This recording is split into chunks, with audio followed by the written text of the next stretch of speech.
Hey, what's going on YouTube? Aaron here, and today I wanted to talk about the fact that I'm transitioning to the Wahls diet. But I'm not leaving behind all of my other stuff. I'm taking what I've learned from that and adding the Wahls diet routine to it, okay? For people who've been diagnosed with MS, and honestly people who've been diagnosed with any autoimmune disease or anything like that.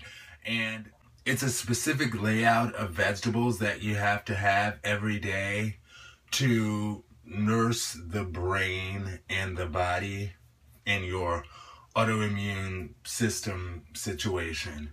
And one of the things that she talked about that I'm going to talk about, eating meat.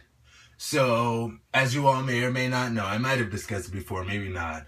I had stopped eating meat my second year in college because there was a nice vegetarian restaurant across the street from the university, and I would read their write-ups and stuff like that, and they had a little pamphlet with a little bitty pig stuck in a tiny little cage, and I was like, I don't want to be responsible for those poor little piglets being stuck in such tiny little cages just so I can have a burger, you know, or as Indescribable on Instagram would say, just so I can have a piece of burger, you know. I didn't want to be responsible for that, so I was like, and I know they do the same thing to cows and stuff like that. So I said, I'm just going to stop eating meat. I don't care what other people do. It's just my personal choice for myself.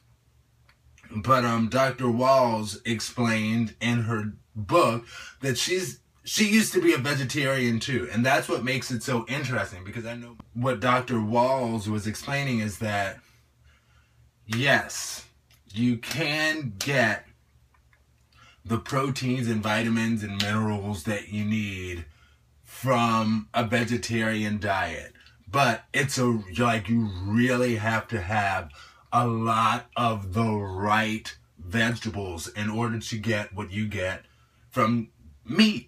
And what she explained is most vegetarians, myself included very much, do not get all that they need. They just do it very willy-nilly, like, oh, I'm gonna stop eating meat, so I guess I'm just not gonna have any of the stuff with meat in it. But the rest of the stuff, it's all good, you know, to the varying levels, be it vegetarian, vegan, pescatarian, whatever. But she said that people do it sort of all willy-nilly, and they don't take the time to make sure that they're getting all of the vitamins and minerals that they absolutely need from the vegetarian diet. And that's why she recommends having some meat, because that's a way to make sure that you get what you need. But she's not in favor of farm-raised fish. That's not healthy. And she's also not in farm-raised fish, or fish that like are born and raised in like a pool to be fished out and then like chopped up for fish. That's not healthy. And it's also not healthy when you eat those pigs that are raised in like cages and cows raised in cages. You should eat like free range meat. And when I think about it, really that's the reason that I switched to vegetarian, because I felt badly for the little innocent pig being kept in a tiny cage that it shouldn't be kept in. But now it's more of a known thing how to find meats that are like free range and grow up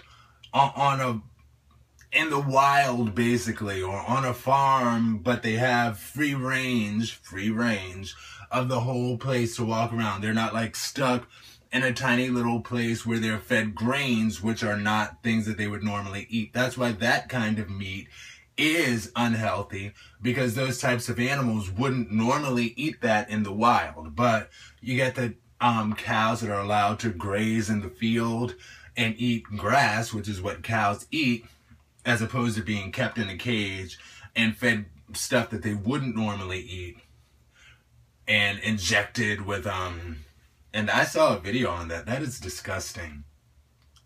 How they inject the meat with this thing to make it like grow faster. It's super disgusting.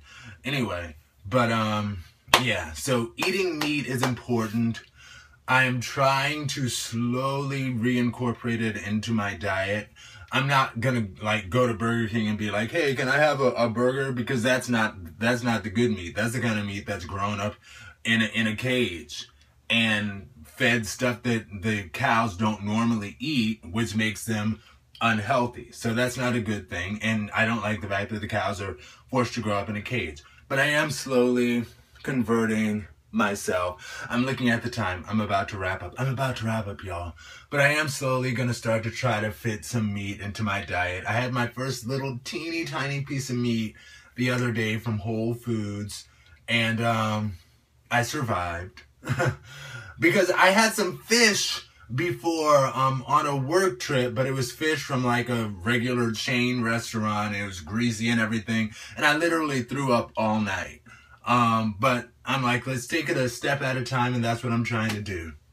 So I wanted to encourage y'all, check out WAHLS, the Wahls diet. It's very beneficial. As I was reading up on it, I was like, my stomach was like, yes, Aaron, please finally feed us some healthy things. Because when I had stopped eating meat, I had just cut out a lot of things. But I didn't, and I honestly wouldn't even have salads. I would just have like grains and stuff like bread and cereal and stuff like that, you know. And following her diet, I have a shake for breakfast, I have cereal for lunch, and she's not a fan of grain. She explains that grain is comfort food, and that's why it's so popular. But I do have the cereal for lunch. I'm a work in progress, y'all. Goodness gracious. But I am eventually going to switch over to her salads for lunch and salads for dinner. I do have salads for dinner, but she also says salad and meat and stuff like that. So I'm slowly working towards that. And I wanted to encourage y'all, people with MS, people with any autoimmune diseases, diagnosis, and people with anything, and people just for your health. Side pieces. All right, I'm going to tell y'all something that a chiropractor told me years ago in relation to not eating meat and the benefits of eating meat. And I didn't fully listen, but I'm going to tell y'all because I'm trying to listen now. When you eat salad, isn't that a life that you're taking for the sake of your food also? Because that was part of my concern. That it's like, well, I don't want to take the life of this animal just so I can eat. But when you eat salads, you're taking the life of that plant just so you can eat. But that's just being a part of the food chain, and there's nothing wrong with that. Now, the problem as it relates to animals is how we raise these animals in these horrible living conditions. Like, so he's like, you should take advantage of wild-caught fish that are caught in the wild, and animals that are raised free-range and not kept in these horrible living conditions just to be slaughtered and eaten. And that sort of did have me feel a little bit better about it. Now, but little by little, you know, free-range meats and wild-caught fish. But anyway, talk to y'all later. Peace. Be blessed.